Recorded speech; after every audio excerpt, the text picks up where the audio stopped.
আমি কি এই লেবুটা খেয়ে দেখতে পারি? হ্যাঁ, অবশ্যই দেখতে পারে। আগে খেয়ে দেখি কেমন মিষ্টি। আরে কি অভদ্র মহিলা, লেবুটা কিন্তু খুব মিষ্টি ছিল। এবারে হাতটা খেয়ে দেখি, হাতটা দেখতে তো বেশ ফাঁকা। এই বাবু, তুই অর্ধেকটা খা আর আমি অর্ধেকটা খাই।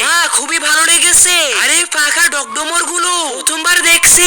এ তো দেখি কেমন। আবার এটা কিন্তু বেশ ভালো খেতে। আরে কালো কালো বেরি গুলো একটু খেয়ে দেখি। দেখতে তো হেভি আর খেতেও খুব মিষ্টি। আরে এটা তো দেখি খেতেই আসছে, আমার থেকে কিছু নিবে না নাকি? এই যে ফাঁকা ফাঁকা আম, তারপরে বড় বড় তরমুজ। আবার এখান থেকে ফলটা একটু খেয়ে দেখি। বাবু তুই একটু খেয়ে দেখ তো, আমি আগে দেখি। আরে বাহ, কত মিষ্টি। এই সমস্ত ফল 1 কেজি করে দিবে? 1 কেজি করে? আচ্ছা, এখনই দিচ্ছি। আজকে দেখি কে কে শয়তানকে হারিয়ে মাকে জিতিয়ে দেয়। মাকে ভালোবাসলে ভিডিওতে লাইক দিয়ে চ্যানেলটিকে সাবস্ক্রাইব করে দাও। আর শয়তানকে ভালোবাসলে কিছুই করতে হবে না। আজকে তো আমার দিনটা ভালোই যাচ্ছে। সমস্ত ফল নিবে। এই যে দিদি, আপনার 1 কেজি করে ফল। আরে ফোন এসে গেছে, ফল নিব। আসছি। বাবু তাড়াতাড়ি আয়। আরে চলে গেল, শুধু ফলগুলো খেয়ে গেল। এ ভাই, ফল কত করে? এই যাও তো এখান থেকে, কোনো ফল বিক্রি করবে